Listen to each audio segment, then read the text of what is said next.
sukarelaan menolak adanya gereja di Tujuya.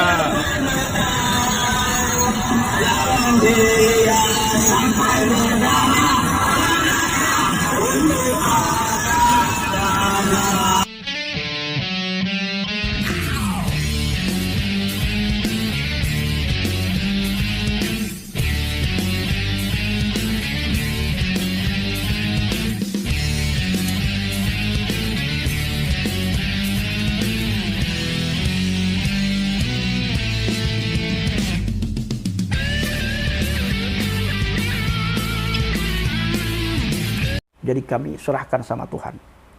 Bila Tuhan yang bertindak, Tuhan turun tangan, hati-hati kalian. Ya, benar-benar kalian harus hati-hati.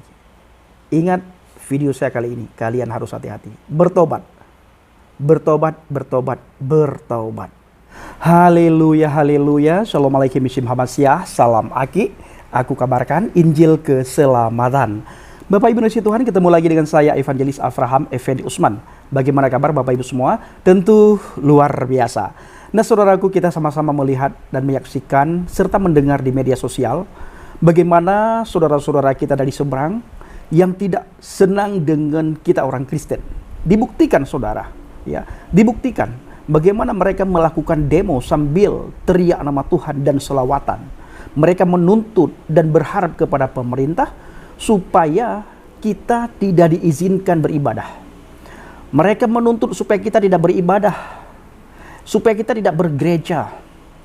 Gereja tidak diberikan izin untuk bangun, sulit dikeluarkan izin untuk kita bangun tempat ibadah, dan tempat yang sudah disediakan juga Bapak Ibu, mereka coba untuk membubarkan dengan alasan yang tidak jelas, dengan alasan yang tidak masuk akal.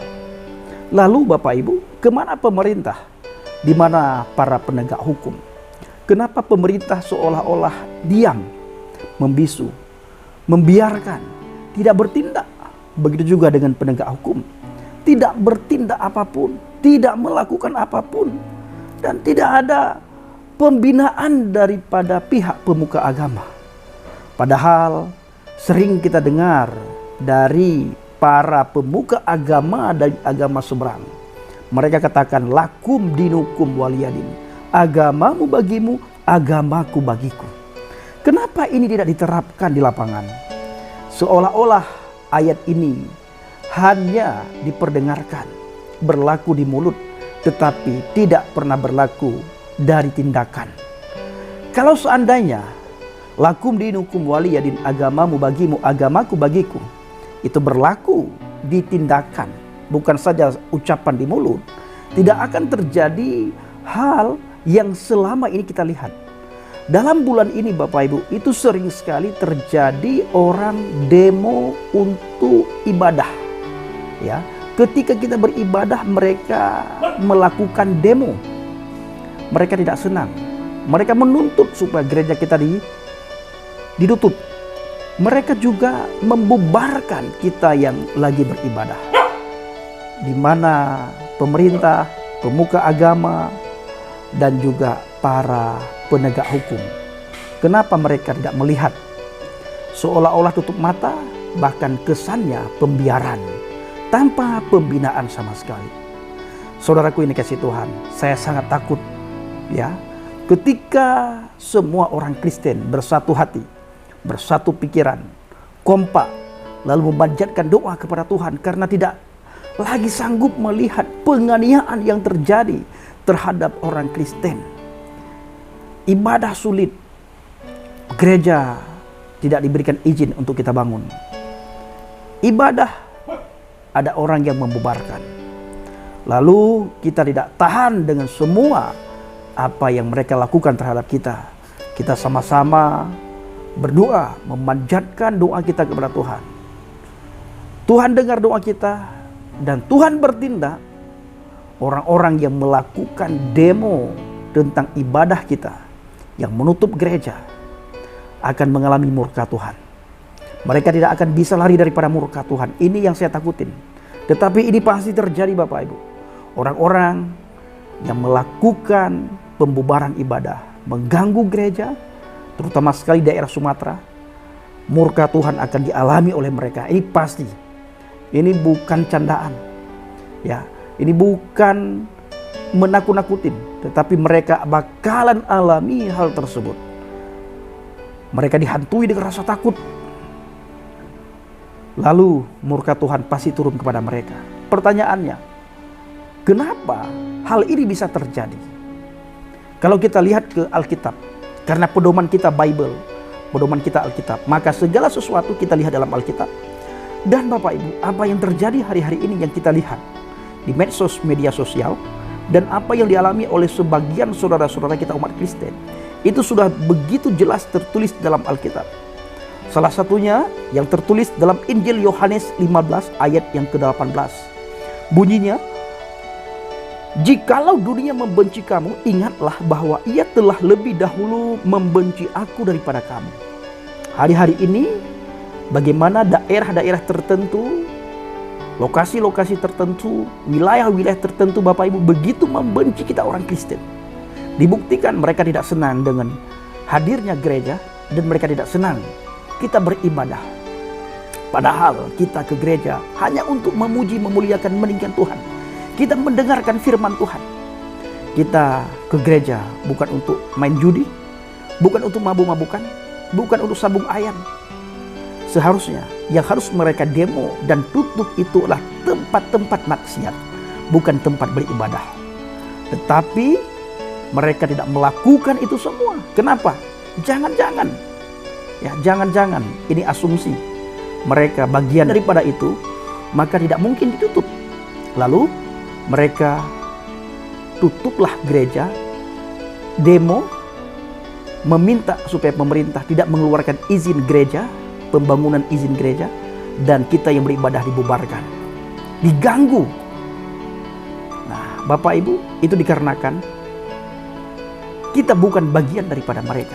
Seandainya kita bagian daripada mereka, tidak akan mungkin diganggu, saudaraku. Dan itu sudah tertulis dalam Alkitab. "Jikalau dunia membenci kamu, ingatlah bahwa ia telah lebih dahulu membenci aku daripada kamu."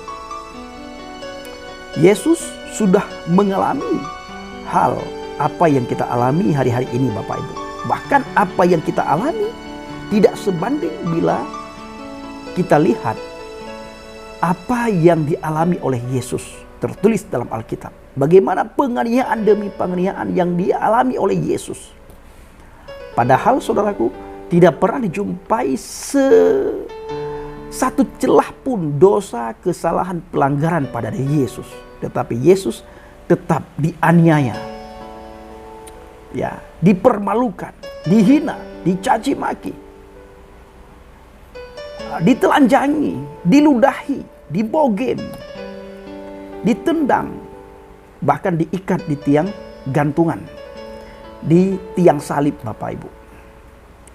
Nah saudaraku, ayat yang ke-19 firman Tuhan berkata, "Sekiranya kamu dari dunia, tentulah dunia mengasihi kamu sebagai miliknya." Seandainya kita dari dunia, tidak mungkin orang-orang semacam itu mengganggu kita. Kenapa? Karena kita milik dunia. Tidak mungkin dunia memusuhi kita, dunia mengusik kita, dan dunia mengganggu kita beribadah. Kenapa? Karena temannya, miliknya. Tetapi dikarenakan kita milik Tuhan, dunia adalah menjadi orang-orang yang mengganggu milik kepunyaan Tuhan. Sebenarnya yang melakukan itu semua adalah kuasa kegelapan, setan, iblis. Nah, tapi Bang Pendi, kita melihat yang melakukan itu bukan setan, bukan iblis, manusia. Nah, itu dia Bapak Ibu. Setan atau iblis dalam wujud manusia.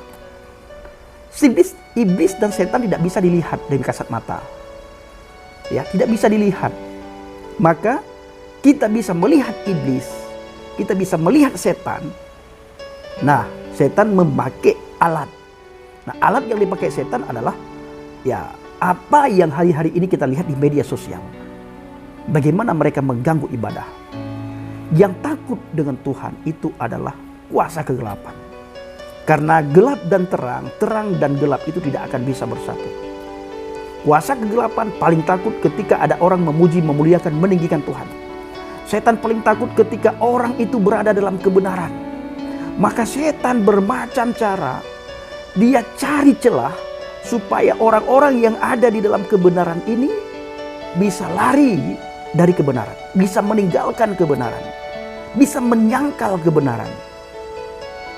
Kalaupun tidak bisa, setan, kuasa kegelapan itu akan mencari cara bagaimana orang-orang yang ada dalam kebenaran ini merasa terganggu, terusik, sehingga kita melakukan perlawanan, Bapak Ibu. Ini yang dimaui oleh setan, kuasa kegelapan.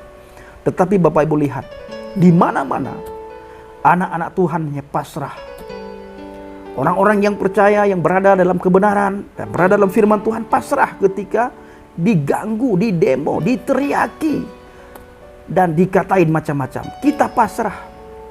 Tetapi di dalam kepasrahan kita tidak boleh tinggal diam. Kita berseru kepada Tuhan, kita berdoa. Bapak Ibu dengar, lihat bagaimana kata Alkitab. Kita melihat bagaimana pengalaman Israel. Orang-orang Israel, ketika orang Israel di tanah perbudakan di Mesir, diperbudak, diperhamba oleh Fir'aun dan rakyatnya. Ditindas, kerja paksa, tanpa diberikan upah, makan dan minum seadanya. Sangat sedikit dikasih makan dan minum, Bapak Ibu. Dipaksa untuk kerja 24 jam. Adakah yang membela orang Israel? Tidak ada satupun yang membela. Sehingga orang Israel berdoa, memohon pertolongan Tuhan secara sungguh-sungguh. Mereka bersatu hati, bersatu pikiran mereka. Duduk diam, memohon pertolongan Tuhan.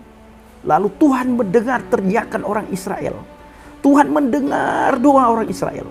Tuhan mendengar seruan orang Israel, dan seolah-olah digambarkan dalam Alkitab, Tuhan melihat sendiri bagaimana penderitaan yang dialami oleh bangsa pilihannya. Sehingga Tuhan mengutus Musa untuk mengeluarkan bangsa Israel. Ketika Tuhan mengutus Musa, lalu Musa membawa Harun untuk bernegosiasi dengan Fir'aun. Terjadi hal yang tidak kita inginkan, Bapak Ibu. Tidak akan diberikan izin oleh Fir'aun. Sehingga apa yang terjadi, Bapak Ibu, ketika murka Tuhan turun, Bapak Ibu bisa lihat, ditulis dengan begitu rapi, tercatat begitu rapi dalam Alkitab. Jangan sampai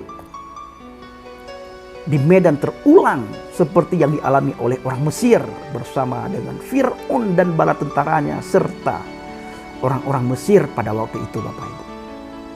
Tetapi bila ini yang terus-terusan dilakukan tanpa ada tindakan daripada pihak pemuka agama, dari pemerintah, dari penegak hukum, maka mereka yang mengganggu anak Tuhan, mengganggu orang yang datang kepada Tuhan, mengganggu orang yang beribadah kepada Tuhan, mengganggu orang yang menyembah, memuliakan, meninggikan Yahweh Elohim, Bapa yang kita kenal dalam pribadi Adonai Yeshua HaMashiach, Yesus Kristus, murka Tuhan pasti akan turun. Mereka habis semuanya, Bapak Ibu. Ini bukan saya takut-takutin. Ya, bukan saya takut-takutin. Pasti nanti akan terjadi hal yang tidak pernah kita bayangkan. Seperti yang dialami oleh Fir'aun dan tentaranya, rakyatnya, orang Mesir. Saya lanjutkan membaca, saudaraku ya. Tetapi karena kamu bukan dari dunia, melainkan aku telah memilih kamu dari dunia, sebab itulah dunia membenci kamu. Kita pertama berasal dari dunia. Lalu Tuhan memilih kita. Setelah Tuhan memilih kita, kita bukan lagi bagian daripada dunia, dan kita sudah berpisah dan terpisah dari dunia, dan kita sudah menjadi milik Tuhan. Maka dunia membenci kita. Ayat yang ke-20, ingatlah apa yang telah kukatakan kepadamu. Seorang hamba tidaklah lebih tinggi daripada tuannya. Jikalau mereka telah menganiaya aku, mereka juga akan menganiaya kamu. Jikalau mereka telah menuruti firmanku, mereka juga akan menuruti perkataanmu. Ini sudah dikatakan oleh firman, oleh Yesus sendiri, Bapak Ibu. Bagaimana Yesus memberitahukan kepada kita, memberikan warning kepada kita, bahwa kamu nantinya akan mengalami hal-hal apa yang pernah aku alami, apa yang sudah aku alami, kamu pasti alami, dan kamu jangan kaget. Nah, Bapak Ibu, saudara-saudara yang kasih Tuhan, khususnya para RT 0666, kenapa kami tidak pernah melawan? Karena firman Tuhan sudah mengingatkan kami. Kami tidak shock lagi. ketika kalian mengganggu ibadah kami. Karena sudah tertulis dalam Alkitab. Ya, dikatakan tetapi semuanya itu akan mereka lakukan terhadap kamu karena namaku.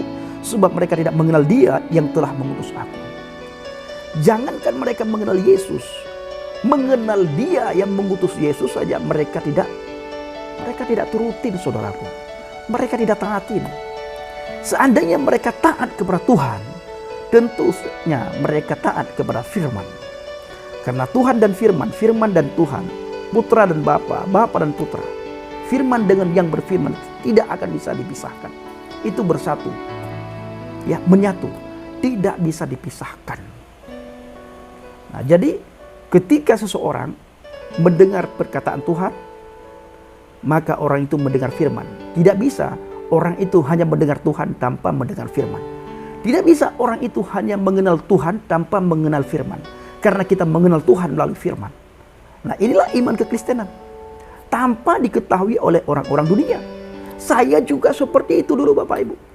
Saya tolak, saya hina, saya olok-olok itu firman Tuhan Yesus Kristus. Saya olok-olok, tiap hari saya olok-olok firman Tuhan Yesus Kristus. Orang Kristen tiap hari saya olok-olok. Kenapa saya olok-olok? Karena saya belum kenal. Ya, saya belum kenal Dia. Saya olok-olok. Dan saya milik dunia. Tetapi ketika saya milik Tuhan, yang dulunya saya mengolok-olok Tuhan, hari-hari ini saya diolok-olok Bapak Ibu. Saudara lihat di kolom komentar kita. Holol, darah saya holol katanya. Dicari saya kemana-mana Bapak Ibu. Ya, kalau ketemu apa? Mereka ada yang mengatakan, kamu kalau ketemu holol doro. Mereka benci kepada saya karena sudah banyak sekali orang yang saya injili Bapak Ibu. Banyak sekali melalui pelayanan Habaget orang-orang mengenal kebenaran. Datang kepada Yesus banyak. Orang suku saya juga Bapak Ibu sudah banyak yang mengenal Yesus melalui pelayanan kita, saudaraku. Terus duduk dalam doa. Nanti kita akan melakukan pelayanan penginjilan serta mengajarkan Islamologi. Tanggal 8 saya dan teman-teman berangkat ke Aceh Singkil, Aceh Tenggara, dan Takengon, Aceh Tengah. Dukung dalam doa dan bawa pelayanan kita ke dalam doa syafaat saudara Bapak Ibu. Sebagaimana kita ketahui sangat sulit masuk Injil ke sana, tetapi kita akan berusaha untuk melakukan pelayanan penginjilan di sana. Ya, pasti Tuhan buka jalan. Tuhan buka cara, karena ini adalah proyeknya Tuhan. Yang kita lakukan adalah pekerjaan Tuhan, bukan pekerjaan kita.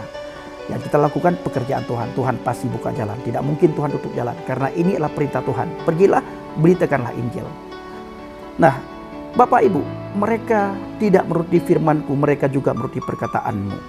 Ya, jikalau mereka telah menuruti firman-Ku, mereka juga akan menuruti perkataan-Mu. Kalau mereka menuruti firman Tuhan, mereka juga akan menuruti perkataan kita. Apa yang kita sampaikan mereka pasti turuti. Ini dikarenakan mereka menolak, sama juga mereka menolak kita. Maka kita pun ditolak. Tetapi begitu mereka mengenal siapa itu Yesus, mereka akan menyesal, saudaraku. Seperti yang saya alami. Begitu saya mengenal pribadi Yesus, saya menyesal sekali. Kenapa saya dulu begitu bodoh? Membenci apa yang tidak saya tahu.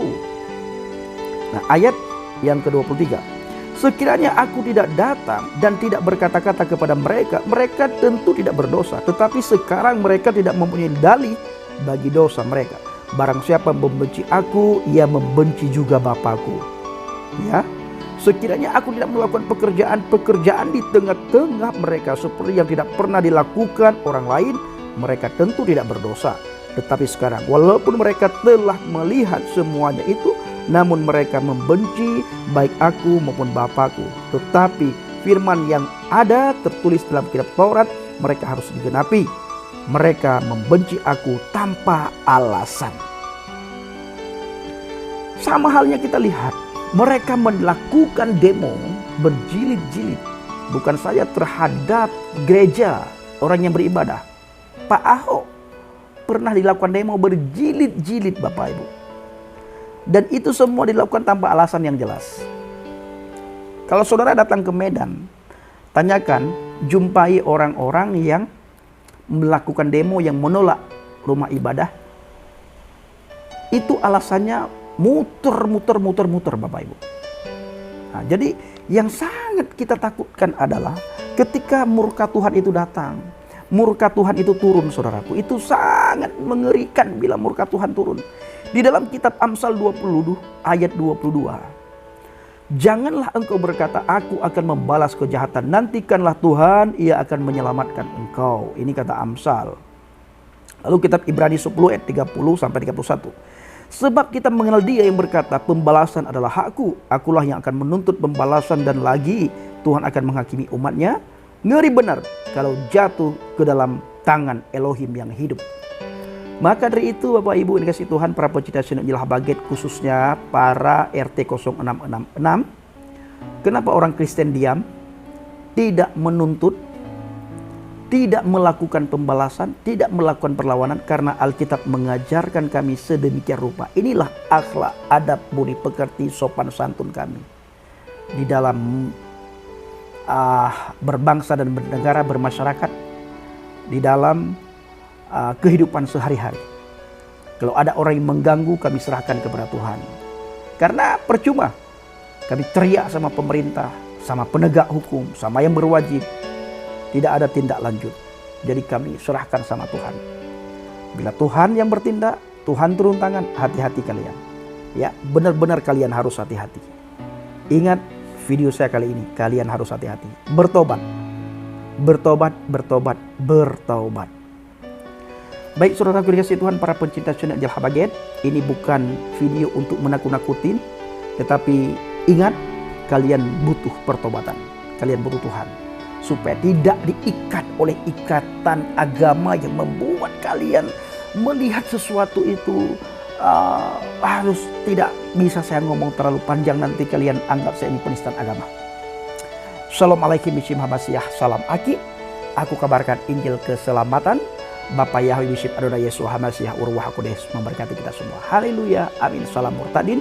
Saya mengucapkan terima kasih kepada Bapak Ibu yang selalu mendukung pelayanan Habaget, baik melalui doa, dana, motivasi maupun support saudara. Terus dukung dalam doa dan bawa Habaget dalam doa syafaat saudara. Terima kasih.